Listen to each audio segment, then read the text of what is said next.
I'm Carlee. I'm a Nebraskan conservation storyteller, and this is a journey of the greenways of Lincoln through seasons and stories.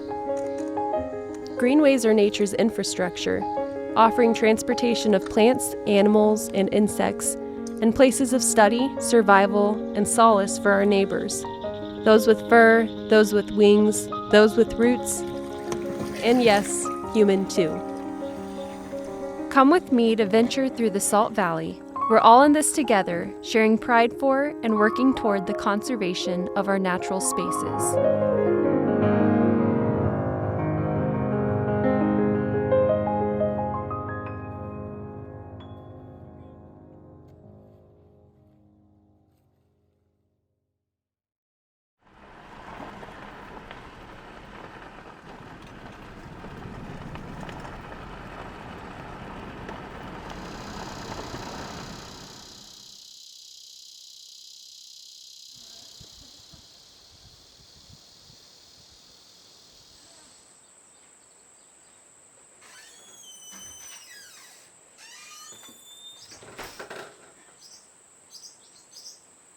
I've got barn swallow nest here, barn swallow nest there, barn swallow nest here, and they're all on their second brood.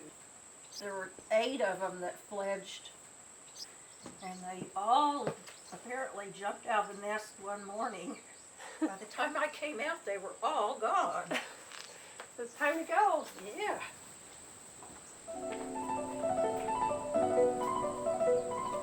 Let's see, shall we walk around down the hill maybe? Sure. This is Side Oat's grandma, woolly lamb's ear. I love lead plant, feathery gray appearance. These just showed up. Thought it was a good place to live, I guess. Snow on the mountain, refreshing with the white and the green. That is a cedar tree that we do not want growing in the prairie. Here's something interesting. Look at that. That's a glowing purple flower. Penstemon, partridge pea, purple coneflower, black-eyed Susan. Wild indigo looks like musk thistle. There's good thistles and bad thistles. Now my husband thinks I'm silly, but I let this cupweed grow right in the middle of the driveway, and you can tell that's my motto. Stiff goldenrod, but it has not bloomed yet, so that will be coming along later. We'll have a nice little grouping of yellow. What's that? You've got some butterflies on you. Really? Okay, guys, that's enough. My name is Cindy Cochran, and my husband Dave and I live out in the country near Denton, Nebraska, slightly southwest of Lincoln. We have 160 acres here. That is original prairie that has never been plowed. We want to conserve that. Oh, now here, this one is the wild licorice, big blue stem here. That's also called turkey foot. We have been bird watchers since we were both in graduate school, and we thought it would be really nice to be out in the country, even though we were both raised in the city. We drove by this land and there was a for sale sign out. Ooh, this might be a good spot. Our plan is to try to conserve the native prairie. We're very close to the space called the Prairie Corridor. Oh my goodness, that's gorgeous.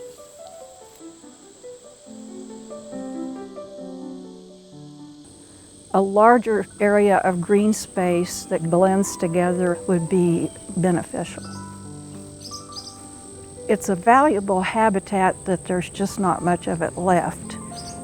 I would hope that future folks in Lancaster County would appreciate having more prairie. So that's the way I feel.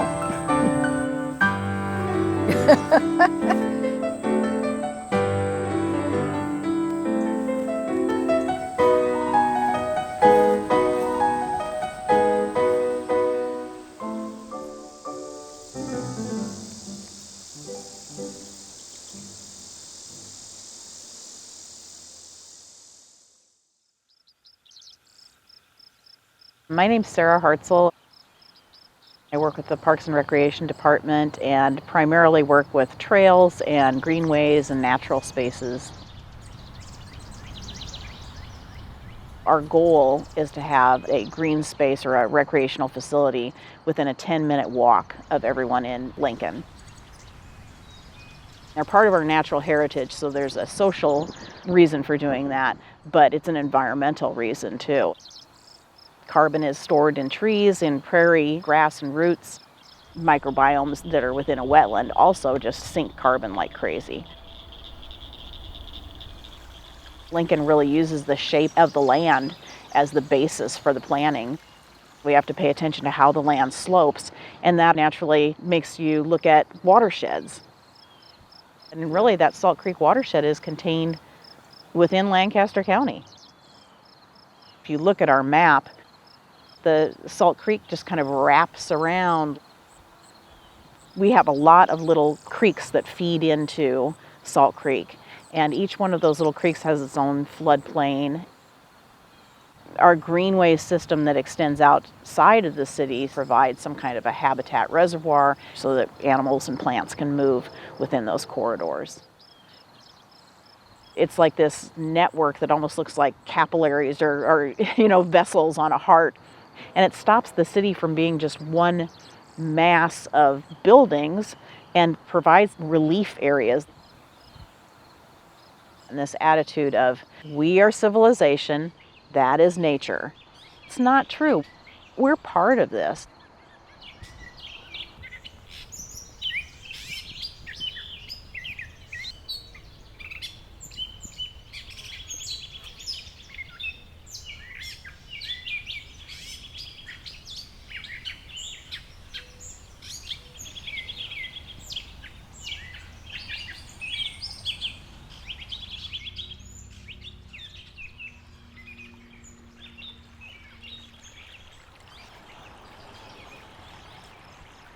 My name's Erin Kubicek. I work for the City of Lincoln's Watershed Management Division. My official title is Environmental Health Educator 2. And I also am in charge of our monitoring programs. Salt Creek is named Salt Creek for a reason. The water has salt in it, and some of the tributaries do as well. Today we're doing dry weather monitoring. So we are at an outfall that is draining a portion of the Antelope Creek watershed. If there's flow, then we take a sample and test it out in the field. We're testing for red flag indicator things. I mean, if the water's purple, there might be something wrong. The benefit of having these green spaces is having a place for this water to go, helping to reduce flooding. Because the soil is a natural filter, it's going to remove a lot of pollutants that are found in stormwater runoff. So we encourage people to plant trees, deep rooting plants. Native plants are very good for that. It actually helps draw water down when it rains, so it's not just running off very quickly and entering the storm drain. That actually helps improve water quality in our streams.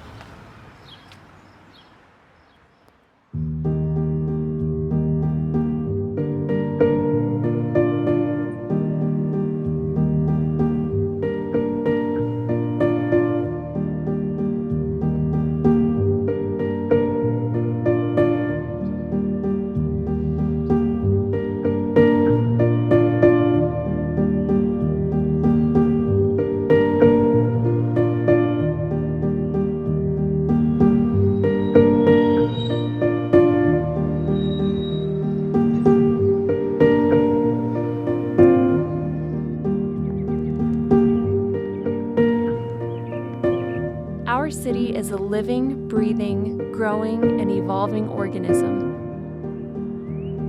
And we all have our part in it.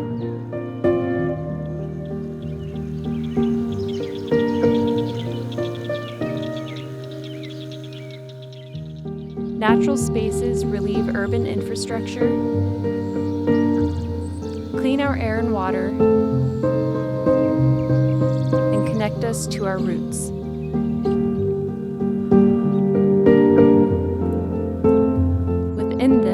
find our innate rhythms and gain understanding of natural systems around us.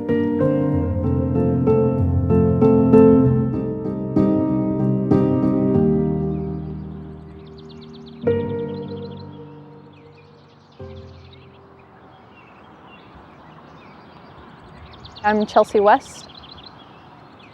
I work for Greenways District under Lincoln Parks and Rec as a technician, helping to manage Wilderness Park. It's really nice to see people out here using it, and I assume it's because it does something for them.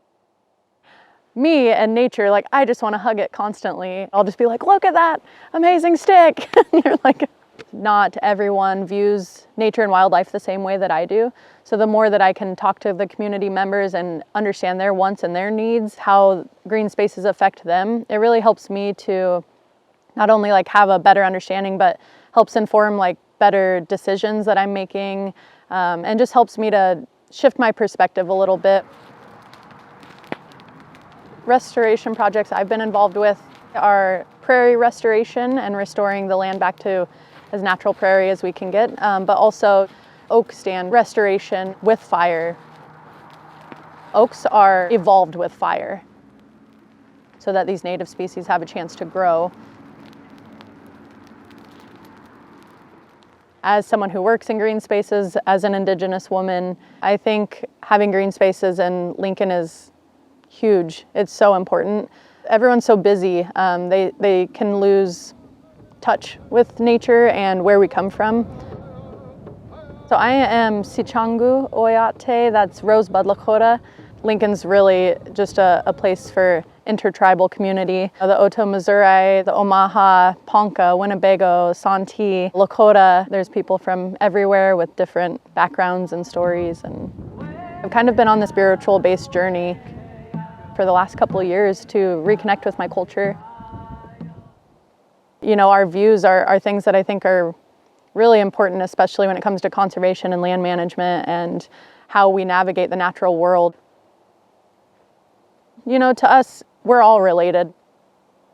Mitakiase, Oyate, that's all my relations. The rocks and the water and the leaves and the land. We have annual powwows and we have ceremonies. We try to have educational activities in order to bridge that gap between people.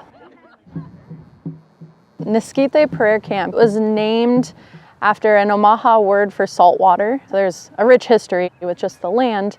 The indigenous communities would come and gather the salt. The women would gather salt with eagle feathers.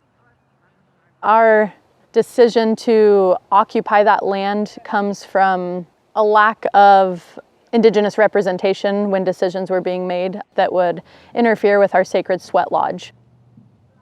We wanted to have our voices heard, and I think Nisquite, above all else, was a moment to bring about change. Not everyone knows that the indigenous community is here, so it was to bring about awareness, protect the land and the waters, to educate. We're still here and we're not going anywhere.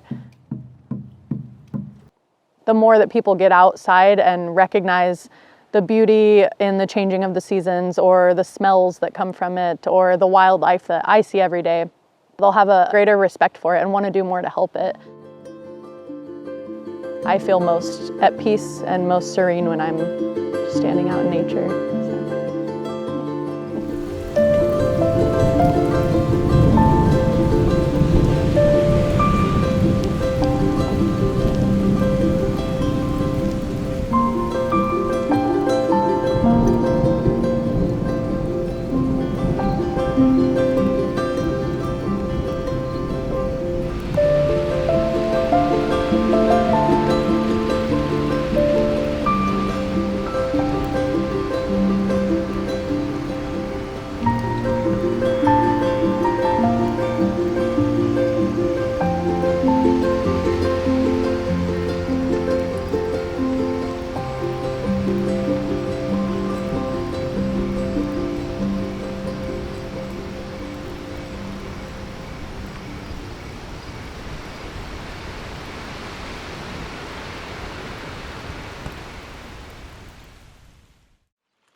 Area 5 campground, yeah.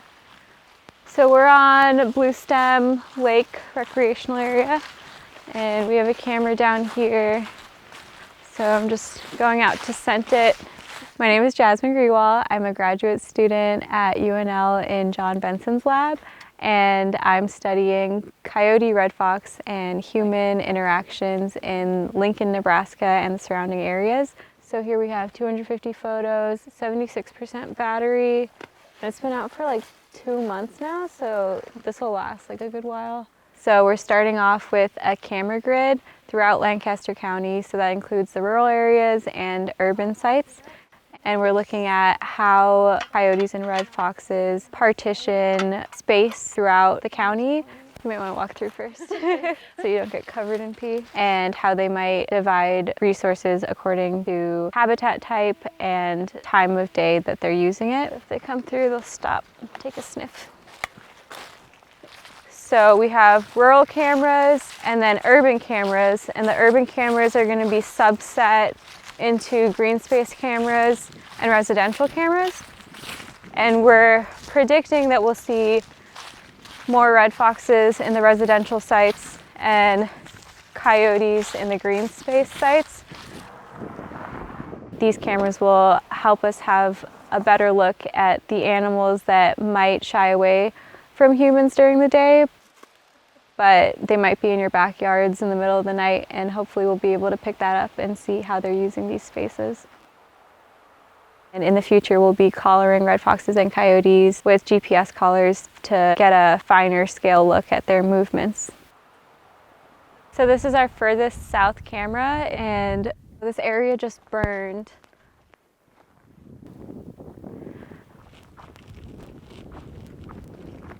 So my camera was there. It might be on that tree that's fallen. Looks good to me. Oh God, I hope it works. Kind of looks okay. When we set cameras, we just look for any game trail. So the grass was kind of taller here. It was a good spot between like this open area that they might travel through, and then coming into the woods, it kind of like funneled into here. I have 45 cameras at this point. Today we went to Olive Creek, Blue Stem, Killdeer, and Spring Creek. Here's Olive Creek, Blue Stem, and Killdeer, and that's all rural areas southwest of Lincoln. As the urbanization spreads, it'd be really good to have an idea of what the wildlife here looks like and what kind of things we could do to mitigate our impact on them so that we don't completely disrupt their habitats and community structure in this area.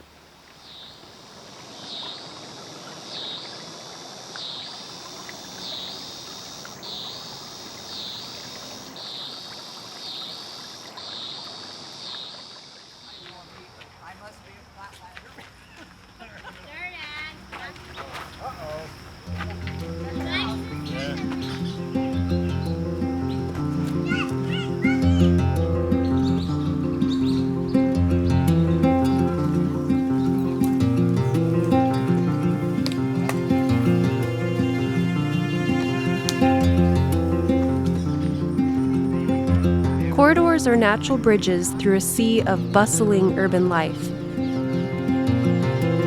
They are a shared space.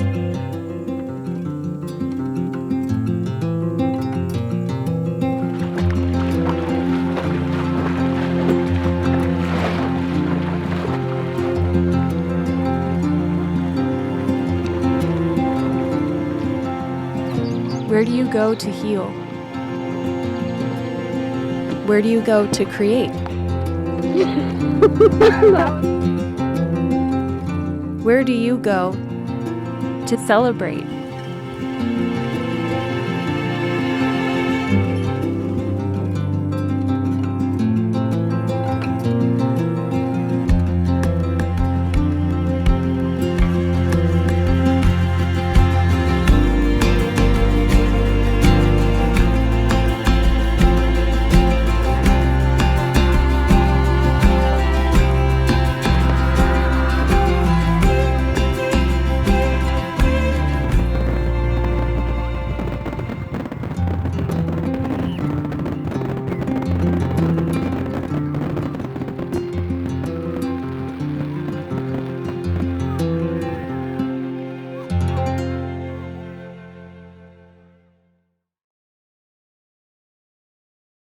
I'm Chelsea Klinkabel. I'm a licensed clinical psychologist, and I'm also an assistant professor at Nebraska Wesleyan in the psychology department. I think about time in nature, time outside, as definitely being a multi-sensory experience. Some first-year students and I have been looking into the relationship between nature and the mind, and so we've been reading books, reading research articles. There have been a lot of studies looking at the sensory experiences we have outside and its relation to things like stress. If we think about the stress response that happens in our bodies, oftentimes that means our heart is beating faster, our respiration goes up, we have muscle tension, and oftentimes our blood pressure will go up. And that's not necessarily a bad thing. But if those things are happening chronically, their cardiovascular system is kind of working on overdrive, and we have things like wear and tear on the body, increased aging, potentially cardiovascular disease, evergreen scents or smells from the soil. That's actually associated with lower blood pressure. There's also studies looking at listening to birdsong, exposure to just looking at like a natural landscape. A lot of those activities that people are engaged in when they're outside are also things that we might prescribe to someone with higher stress or someone with depression. When I see someone in a park or on a trail, they're oftentimes exercising. They're engaged in a hobby that they enjoy or just socializing with someone. Their time there serves a purpose for them and it has some meaning. This exposure to nature seems to have this effect on our nervous system because we can measure these differences. Less than an hour in a city park can almost seem to undo that stress that arises from being in an urban environment.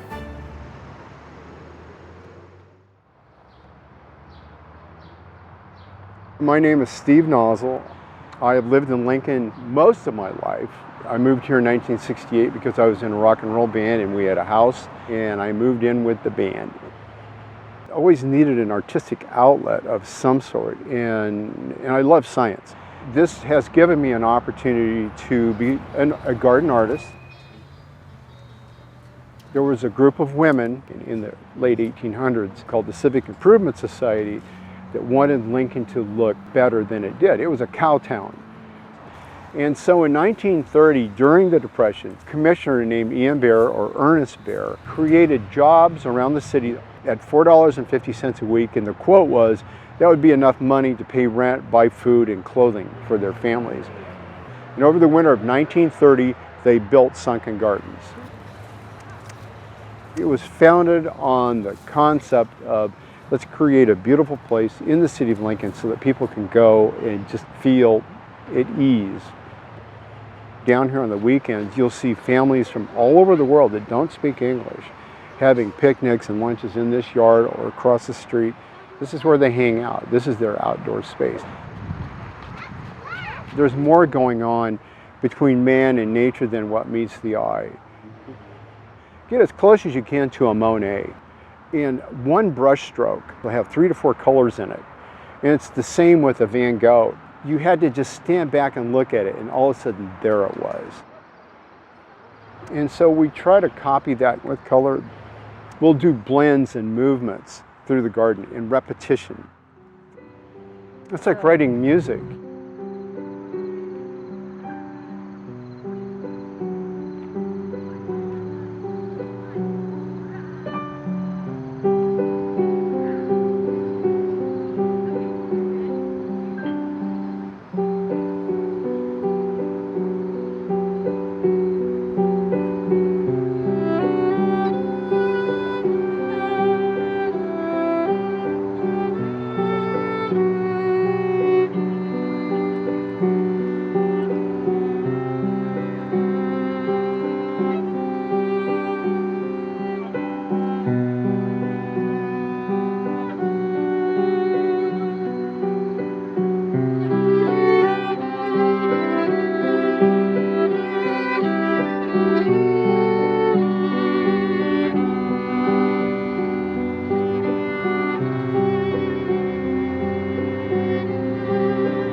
My name is Shahab Bashar. I'm from Yazidi community.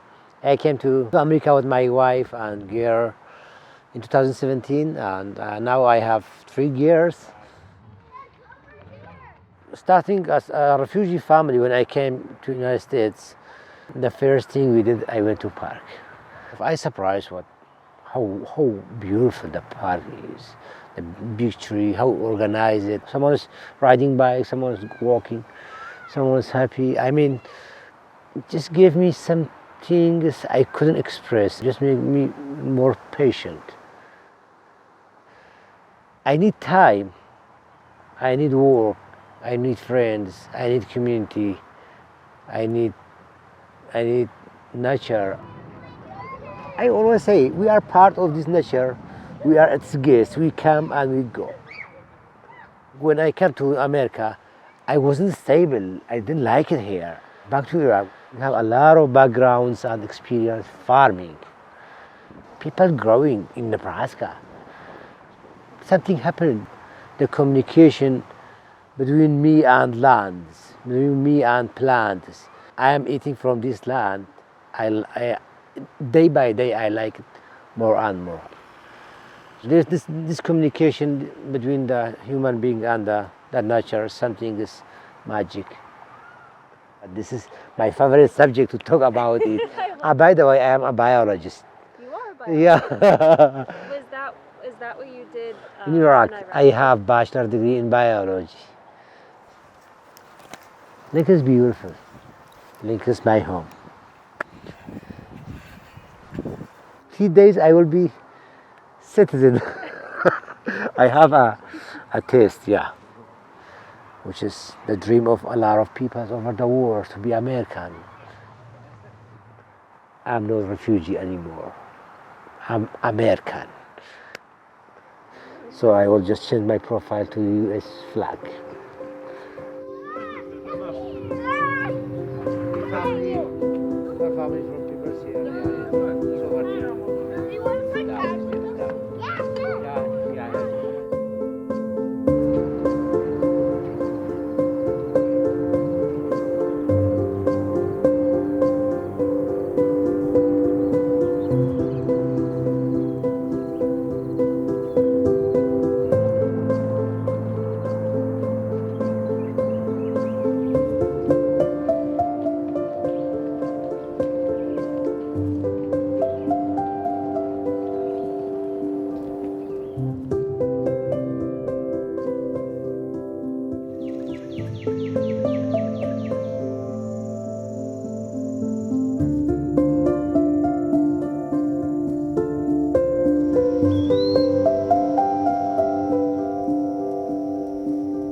My name is Chris Beitler, and I'm just a Nebraska boy that went off to see the world at one point in time and came back to help make the city of Lincoln the best that it could be.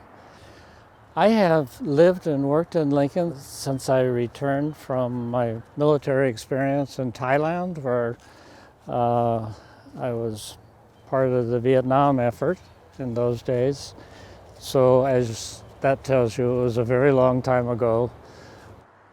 The role as mayor started in 2007.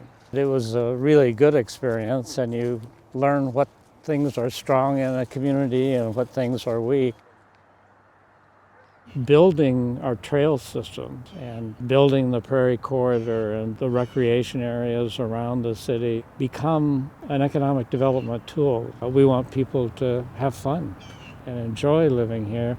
That's about as much as you can handle. How are you? Yeah, she's still a puppy, so she just kind of... We've got this fabulous network of trails, and it connects to the prairie corridor and to the countryside. So the natural scene is reconnecting from the rural area through these trails into the city. And I know that because I was mayor, but more importantly, I know that because of the special relationship I have with my dog, Lincoln, who has insisted on seeing every trail in Lincoln. I had the latest trail map. I knew where the new places were because I built them. And we've walked every mile. And Lincoln knows Lincoln now. One part of the year you see mulberry trees, and it reminded me of being a kid because I stopped and picked the mulberries off the tree and just ate them right there, to the annoyance of my dog. Look at the white bark tree. Isn't that pretty in the light? You know, every year as I watch fall in Nebraska, we get to October and the yellow trees turn and you see yellow everywhere. And you think, oh, where's the red and where's the orange? But they tend to come just a little bit after the yellow, and then just when you think nothing's going to happen, the red and the orange appears with the yellow, and for a short period of time, it's just glorious. Experience a broader look at all the things in God's creation. Creates a sense of wholeness and a sense of serenity, mental ammunition to keep going. I really hope that people in the city have come to think of themselves as caretakers, not just of their families, not just of the human community, but of the whole of nature. Trees are just beautiful. We were talking about that. First the yellows, then the orange and reds. Yeah. Take care. Pitch in and preserve the whole beautiful world that we have.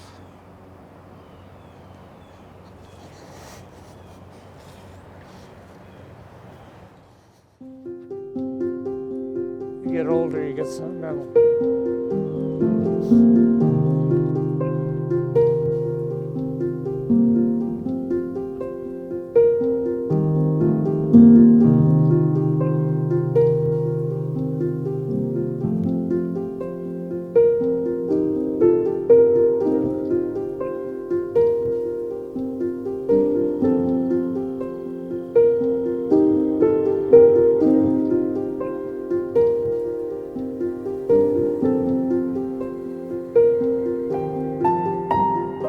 Nature is the ultimate source of our living.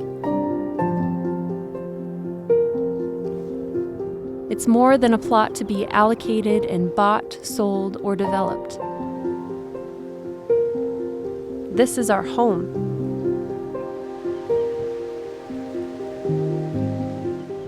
What would Lincoln be without community?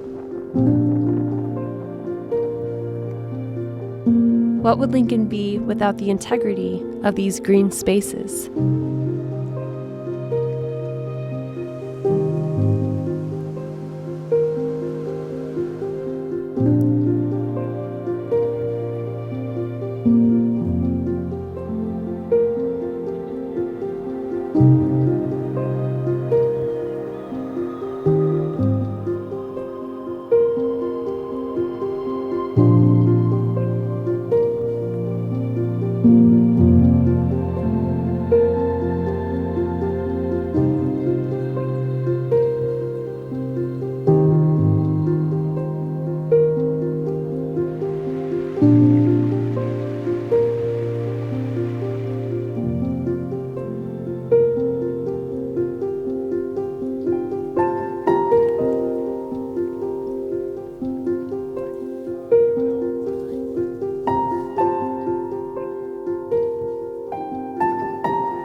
I made this little angel out of a handkerchief that was my grandmother's. It's got her initial embroidered on it.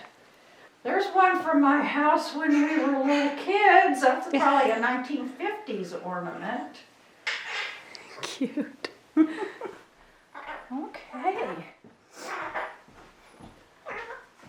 All right. You want to come out here and see us? Here, step up. Step up. Okay, that's good. Now pose. He doesn't have a very big vocabulary, but he can talk. He's just muttering right now. Well, normally in the winter, we can kind of sit back and relax because you can't tell where the invasives are except for the cedar trees. After some conferences with people from game and parks and prairie folks and everything, we're going to do a big cedar removal project.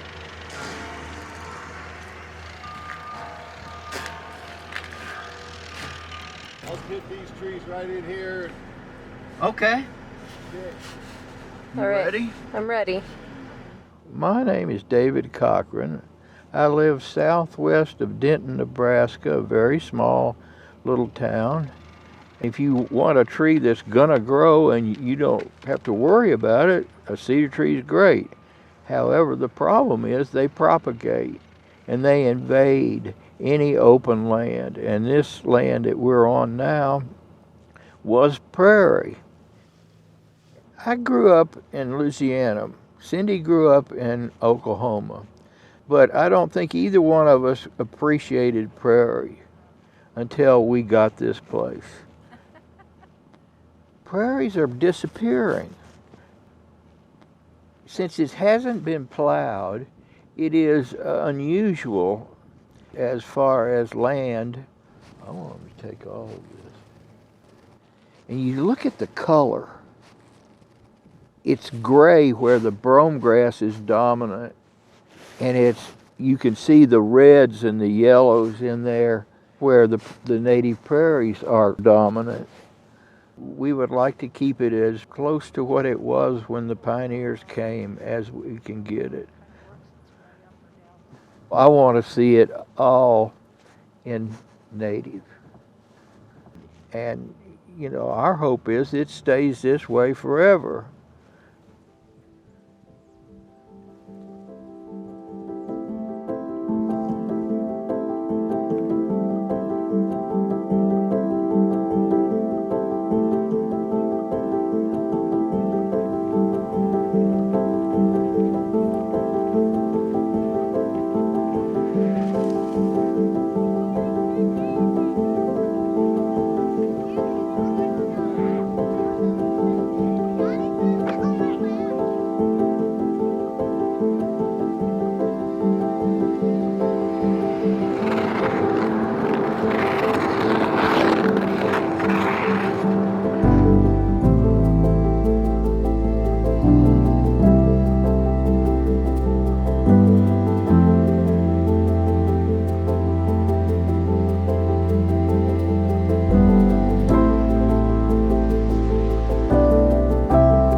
My name is Caleb Peterson.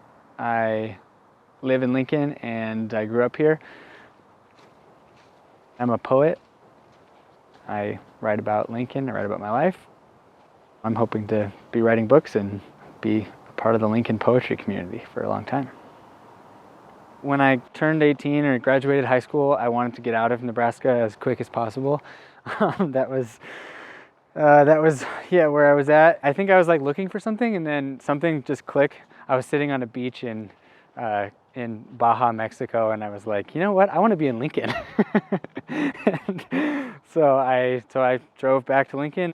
I can make a life anywhere, and so that made me realize like, oh, my people and my community are here, and I can do that here.